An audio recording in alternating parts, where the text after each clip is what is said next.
Thank you, Dean Welch, for your most gracious welcome tonight. I am extremely honored and pleased to have been asked to speak on this grand occasion and in these familiar surroundings. There are many great institutions of higher learning in the world, but there is only one Penn State.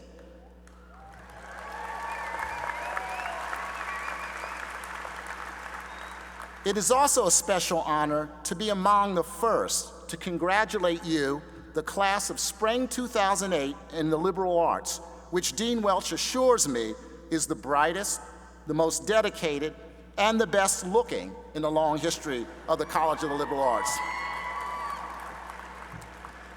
You have a lot to be proud of because you've finished a long journey that has led to your sitting here on this glorious evening.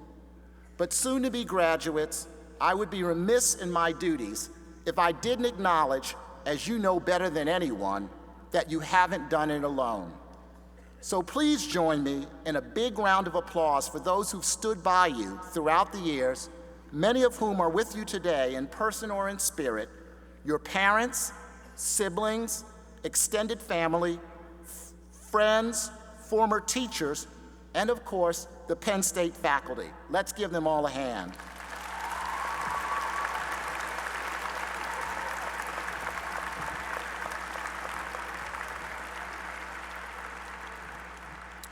So, now you're free. Free of tuition, free of the pressure of exams, free of those long walks across campus on the bitterest cold days, free to begin the next stage of your young and promising lives. You are completely free tonight, except for your student loan obligations, of course. Or should I say, you are free to pay back the government on time, and I wish you well with that. But at the risk of sounding cliche, I can remember vividly sitting exactly where you sit now. So please allow me a brief reminiscence, which is, after all, one of the few consolations of having become old enough to be asked to be a commencement speaker. I came to this university in the fall of 1971. Then as now, our nation was engaged in a great ideological struggle in a faraway land with an enemy that we feared and yet at the same time hardly understood as humans. In my case, as Dean Welch said, I arrived here in Bucolic State College from the inner city of Philadelphia. I was what was known then as an educational opportunity student. That program was run by Thelma Price, who's here tonight, and thank you, Mom, for being here.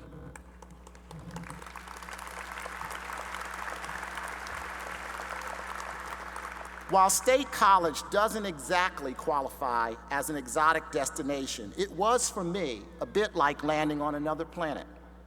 I can still remember walking through campus, wondering how could I manage to survive, let alone thrive. In a university largely composed of students who couldn't have been more different from me, socially, culturally, and even academically, I felt like a stranger in a strange land. And so I asked myself, how can I succeed here? And the answer came to me most emphatically, by trusting in my own self-worth and being willing to open myself up to people who might or might not be willing to accept me. Someone once said, to live is actually to choose. But to choose well, you must know who you are, what you stand for, where you want to go, and why you want to get there so badly. When I began to trust in myself right here so many years ago on this very campus, my fears and anxieties and my hesitation to engage different people magically went away. As a result, while I greatly value the knowledge and analytical skills that I acquired at this great institution, I'm also very grateful for something even more fundamental. This is where I learned to have faith in myself. This is where I learned that most mistakes are not fatal and that failing at something is not nearly as bad as never risking failure. This is where I learned that failure teaches you at least as much as success, and probably more. So having had my share of failure since, and a few successes, I will take just a few minutes and give you a few brief rules that I believe are worth living by. First, let me say it again. Be willing to take risks. I once heard that great philosopher and social commentator Joan Rivers say that of all the things she wished for her young daughter, she wished most that she would fail early in life so that she would understand that failure itself would not stop her. Rule number 2 is your heart and your instincts know best. Listen to them and follow them, and you won't go wrong. In other words, whatever you choose to do when you leave Penn State, pursue that which you enjoy, because if you do that, you will gain greater rewards, both professionally and personally. Finally, try to remember what is really important in the long run. Regardless of what you achieve materially in society, the most important times are ones like tonight that you share with your family and friends. As I sat here more than 30 years ago, similarly surrounded by family and friends, I was heading into a world that looked in many respects a lot like the world that you're about to enter. But in other ways, the world that you're about to venture into couldn't be more different than the one that my class entered. When I left Penn State in 1975, it was typical for commencement speakers to remind graduates that they were going out into a big world. By contrast, the world that you will be entering into is quite small. Oceans, continents, and national borders are no longer the barriers to communication or commerce they once were. Instead, the internet, mobile telecommunications, and the worldwide media networks have completely changed the extent and pace of communications and commerce, so that events in Burma, or Baghdad, or Beijing can be seen and felt simultaneously in Boston, or Beirut, or Berlin. It may sound trite, but it is nonetheless accurate to observe that the world has in fact become a much smaller place, a global village, so to speak, and in that respect, you are emerging into a much different world, and one that keeps changing at an amazing rate.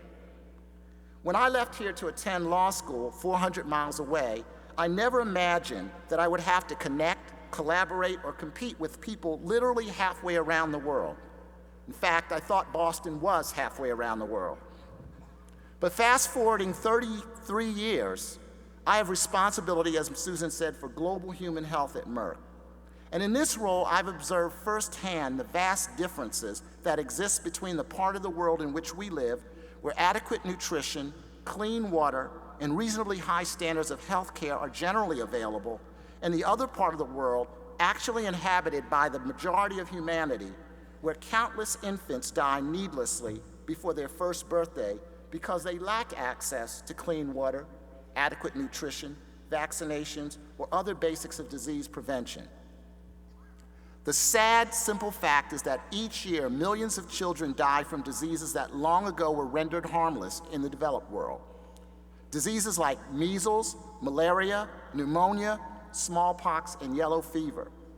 One disease caused by a microorganism that I had not even heard of until I went to Merck, rotavirus, kills 500,000 children every year in sub-Saharan Africa. Very similar fates await many people who survive early childhood to reach adolescence or adulthood.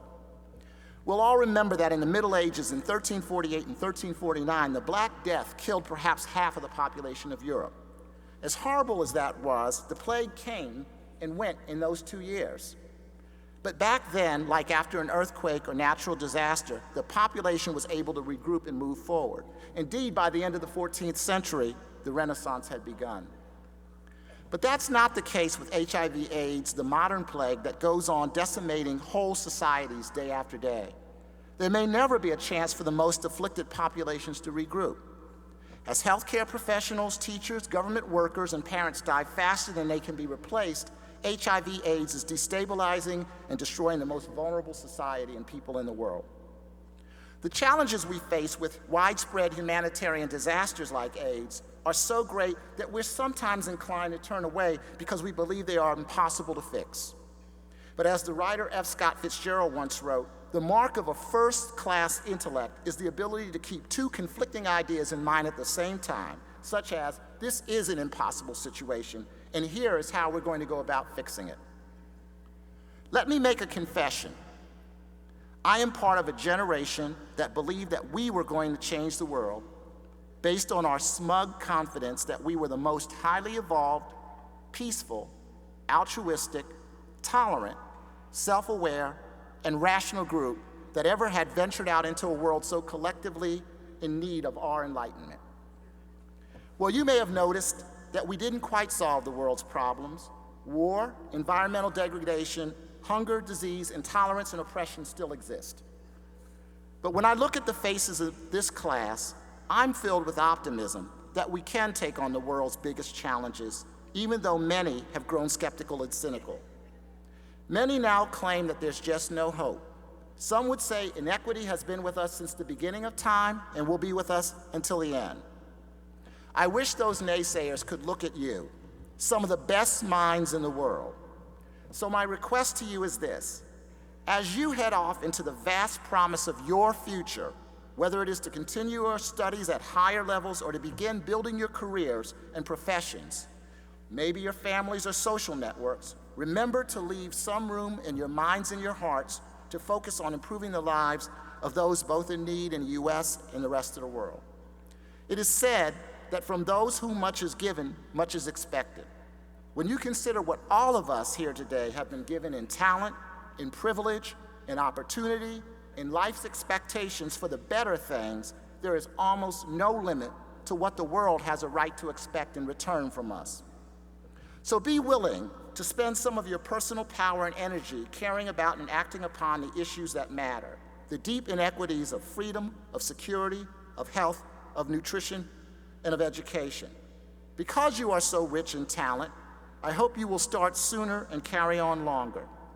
I also hope that you too will come back to this institution 25 or 30 years from now, perhaps for your own child's commencement, and you will be able to reflect with pride on all that you've done for your communities and the larger world in which we live.